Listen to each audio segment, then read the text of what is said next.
Hi everybody, welcome to this week's Revitalize Reconnect Meet, where I get the opportunity to meet a business owner, a business entrepreneur, a key influencer from across the UK business community. And today I've got the great pleasure and privilege to be with a gentleman that I've known now for over 3 years.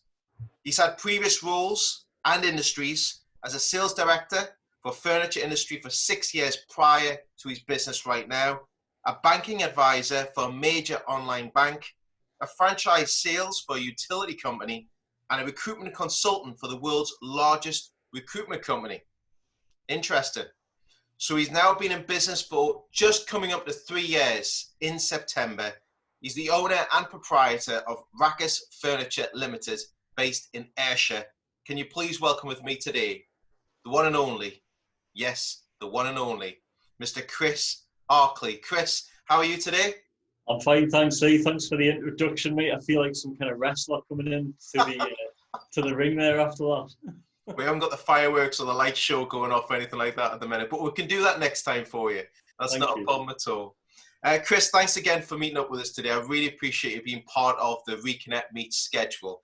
Would you mind letting everybody know who's watching and listening to us a bit about Rakkaus Furniture, a bit of a business overview, if you wish? Yeah, sure, no problem. Thank you. So Rakkaus Furniture, I started Rakkaus Furniture in December 2017. Officially, we started trading then. We're a furniture supplier. We're a commercial furniture supplier. So we'll supply anything from office furniture through to furniture for the hospitality industry. We cover the whole of the United Kingdom and Europe. So we work across the whole of Scotland from our base in Kilmarnock, but we also work in Germany and the Netherlands with a client there as well. We also have a small range of domestic furniture as well. And the products that we sell, we try and always sell them and also install them. And yeah, that's a brief kind of overview of what we do. Superb. Global coverage completely, where we were speaking about last year. Great to hear that, but one of the things I want you to touch on this morning to start with was a part that we spoke about previous about zero capital, and it's an achievement and a success that you've achieved. So would you mind expanding a bit further about zero capital and where that's took to that achievement for you? Yeah, so the reason, that was one of the things that we were chatting about earlier on in terms of when I set the business up, I didn't have any capital at all. So setting the business up completely on my own, no exterior funding, no personal funding of any great measure. I started it with a Honda Civic that I bought for £300 that smelled like an inside of a fish tank, and drove that to client meetings and hid it 3 streets away to any client meetings that I had to go to. And one of the funniest things that happened to me in the first couple of weeks is when I met with quite a large client. We met with him at his new office building, and then I was mortified to realize that he wanted me to drive him to the nearest coffee shop to have a chat about the contract, and had to put him in the back of said Honda Civic and take him there. So it was humble beginnings, but it was important for us at that point because it instilled very much a frugal nature to me, and it allowed us to really drill down on every single penny that we spent, and also really drill down on every penny that came into the business, and looked at what we then did with that money. How did we, reinvesting it, looking at different technologies and trying to better the business at all times. So it was a slow and challenging start. There's a lot of businesses that have started maybe with exterior capital to begin with, but it very, very quickly built up to the point where we're at just now.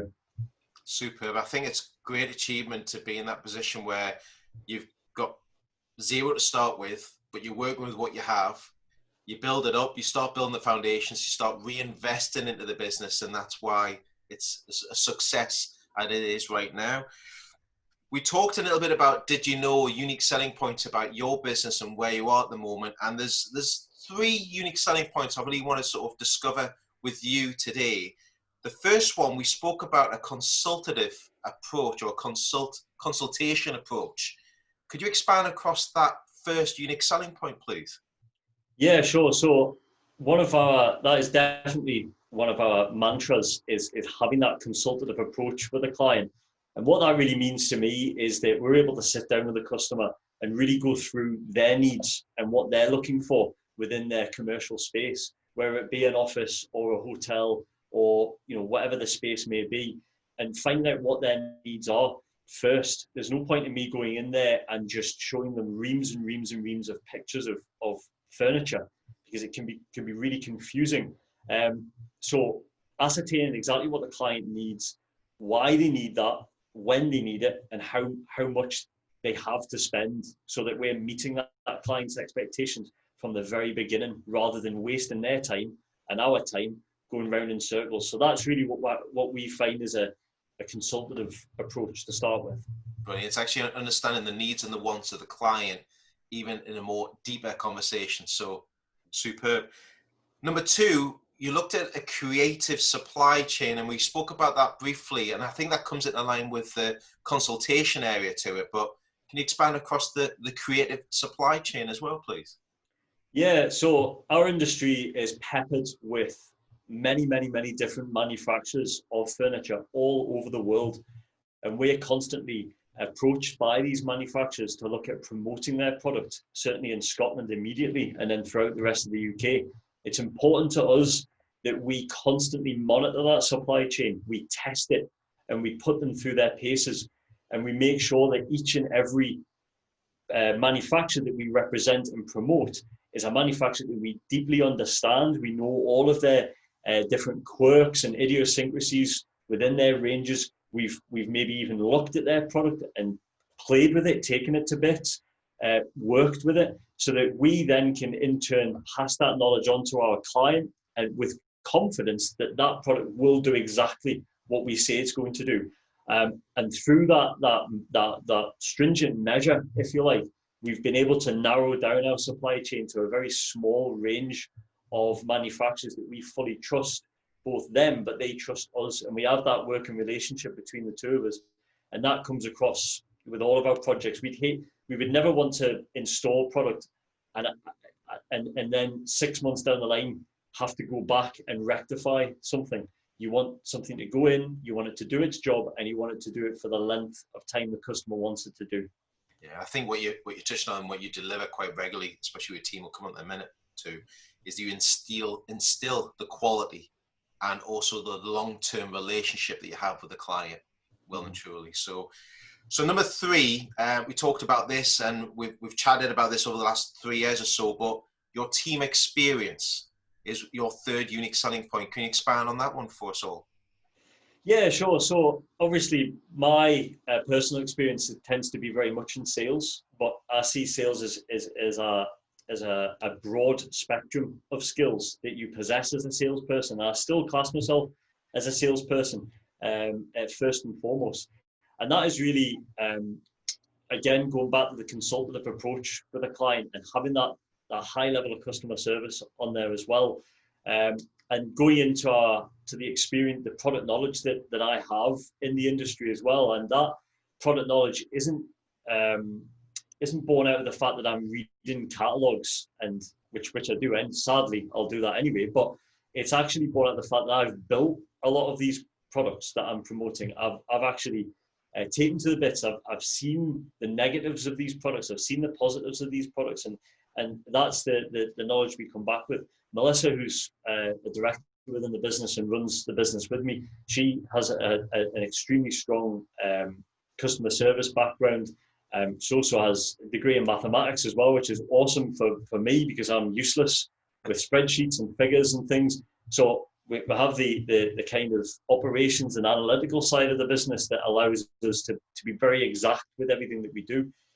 We have creative sides to the business as well that allow us to kind of really look at how we display our brand online and on social media as well. So we try and work as a team and try and be a strong offering across the board to customers. I think you're right. What that does and how that instills it again is that experience, trust, loyalty, that passion for the product. And when you know how it works, what all salespeople, you sell it in the right way, you're selling the quality and how it fits all together, and it fits into that client's brand. So thank you for sharing those unique selling points. If you could cast your mind back, Chris, to when you began your business, we talked about this one about 3 years ago. What advice would you give yourself 3 years ago if you were just starting your business? And for people who are listening and watching today, these budding entrepreneurs who are just on the cusp of starting their business, what advice would you give to them? I think one of the major things that helped me at the very beginning was surrounding myself with the right people.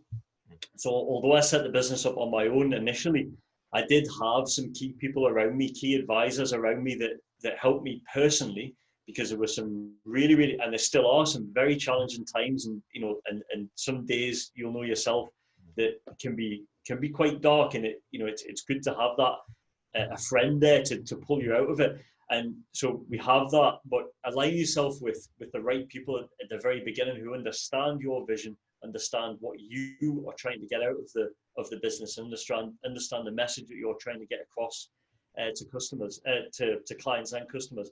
The other thing as well that I didn't adopt at the beginning, and I wish I had, was some kind of cash flow monitoring system, whether that be literally a spreadsheet that shows your income and outgoings, and being able to monitor that over a 30-day period. So at any one point within a 30-day period, you know exactly how much money you basically have to either reinvest, buy product, or simply survive as a business. And that was a key thing that certainly I wish I had from day one. And the other thing as well for me is we have a very strong brand identity, Rakkaus, and we've worked really hard on that in terms of the logo and the message that we put out there. And one of the things that I'm very passionate about is making sure that we stand by that brand and don't dilute it in any way. There's the temptation I found when I set the business up is a lot of people will come to you and have come to me and said, here's a great opportunity. Here's a way of getting your brand out there. And yes, you might have to do this, and this for free, but I promise you it will lead to something bigger. And it's really just to take stock of that, just take a step back, take a day just to think about things like that and say, is this going to dilute my brand? Is this going to take me away from what I do as a core? And is it going to benefit me benefit our business moving forward? You always have to ensure that that you've made it already. You have to constantly, we have always put out there that we are a huge company from day one. So if we're doing something that's detrimental to that big brand and detrimental to the development of that brand, then just don't do it. Walk away from it. So that's my one golden rule drilled into 5 golden rules here. No, it's absolutely superb. I really appreciate that, Chris. And I think that on the last point, especially, focus on what you do and how you do it, and focus on that brand. I mean, that's one of the lessons that we've all learned in some way, shape, or form across the time. But you have to go through that to understand it and to be able to deliver upon it. So thank you for sharing those golden tips of advice. Where we are at the minute, over the last 20 weeks, many things have been going on. We've had to embrace the power of the Zoom, the online presence. How have you diversified your business right now over those 20 weeks that's made a difference for you to overcome certain challenges that have been put in your way? This period of time has been a challenge, and I'm sure it's been a challenge for everyone in all walks of life, and we've found it no different. So we have had to make some changes that have been forced upon us to make, but also from a positive point of view, we've made some changes that we were going to make, but we've perhaps procrastinated over, and then had to make that decision because we had no other choice to do so. So I do think there's positives that have come out the back of it. Remote working and as you say, communicating via Zoom and Teams, absolutely.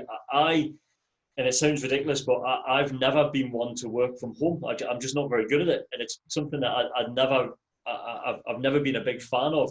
And I've been forced to do it and forced to work in a remote situation, and I've benefited from that. I'm finding that meetings are a lot. You're straight to the point with the meeting. It's you're getting through more meetings. You're able to get that information across to a client, and a client to get information to me a lot quicker. So I find that really good. The other thing that, as a business, obviously our core business, as I've said before, is commercial furniture and seating, but we have now invested well over £10,000 to date in the last few months at a new e-commerce platform. So this platform will allow us to sell product online, but it's not just commercial product that we're selling online, it will be domestic product as well. So these are ranges that we've promoted and sold in different industries kind of under the radar over the last year. So again, going back to our ethos of, tried and tested supply chain, we've done that in the background, and now we're confident that we have the tools behind us to be able to offer those domestic ranges to the wider public on the e-commerce platform, such as lounge furniture, bedroom furniture, hallway furniture, things like that. And that website will be live very, very soon. It's a long, I don't know if, I'm sure people out there have built e-commerce sites before. It's a very labor-intensive process, a lot of data that we've had to come up with, but hopefully that'll be up and running very, very soon.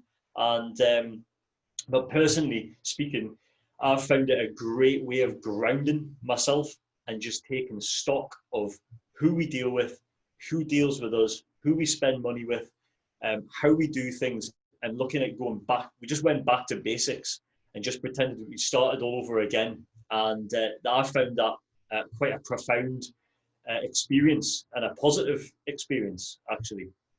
That's a good point you've landed on there as well. And I think many people have learned that over the last 20 weeks or so, is actually pulled the reins back in. It's something else that I've talked about is press the reset button and go, okay, that's where I am. Let me see where the lay of the land is at the minute, because we're so easily just going for it as any business owner or any key influencer, just really pushing forward. And before you know it, 6 months have gone by, 12 months have gone by, and you've got this collage of things that you have around your stuff that sort of maybe even holding you back. You can restock it and reset it and start up again. Thanks for sharing that, Chris. So with everything you mentioned with the diversification, the golden tips of advice, the wonderful 3 unique selling points that you've got for your business, the great success you've had from 0 upwards, what's next for Chris Arkley and Rakkaus Furniture? What's the next step for you?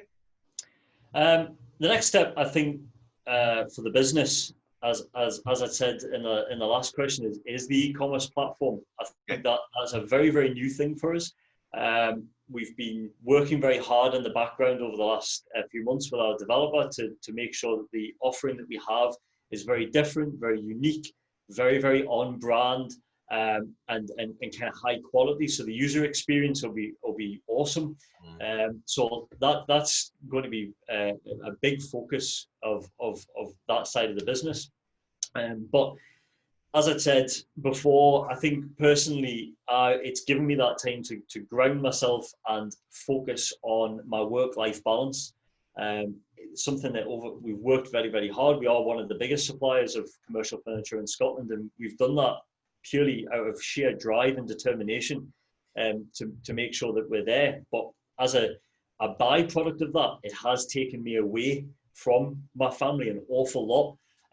And the lockdown experience has allowed me to realign and recenter myself and really make sure that the family come first, the kids are there, we spend as much time as possible with them, and that personally is something I want to do more going forward. And as another side of that as well, I've really looked at the impression that we as a business and me as a human are making on the environment, and that's something that I've been quite passionate about over the last few months in looking at the impact of who I am and what we do on the planet. For instance, I drive, people that maybe know me, I drive quite a large pickup truck, which is great for marketing. However, it's very, very the consumption of fuel is insane. So we're changing that vehicle out for a smaller vehicle, perhaps some kind of hybrid vehicle to lessen the impact. And obviously with COVID-19 and the situation there, we haven't been using the vehicles as much, we haven't been traveling as much, obviously reduces our carbon footprint. But we're also looking at more sustainable, recycled product, which you will see on our new website moving forward, and being able to show people the full journey of that product from its conception and its build through to the day you get it, but actually where it goes after you're finished with it. And that's something we've already got product that I can show people its full life cycle and what happens to it through there. So that's going to be a really important element to the business as well. Superb, Chris. Now, it sounds like really exciting times, and especially with everything that is on the sort of looking after the lifestyles and the balance is really important right now. So I wish you all the very best for that, well and truly, and you will make it happen. I know for a fact, but you won't go back to a Honda Civic though, when you're going to downscale the car. So it's going to be a little bit different than a Honda Civic. Yeah. How can everybody who's listened to us today, they've watched us today on the channels, how can they make contact with Chris and the Rakkaus Furniture team? What's the best way of making contact with you today? So although we are renewing the website, we still have a website. So our website is rakkausfurniture.co.uk. All of our contact details are on there, including our office telephone number, which is 01563 501 887, and also our main email address, which is info@rakkausfurniture.co.uk. You also have our what you can get through WhatsApp and my mobile number. We're very, very active on social media through Facebook, Twitter, Instagram, and Pinterest and LinkedIn, of course. So please do take the opportunity to have a look at what we're up to on social media, and give us a follow, give us a like if you can. We'd really appreciate that. We've got a good following on all platforms.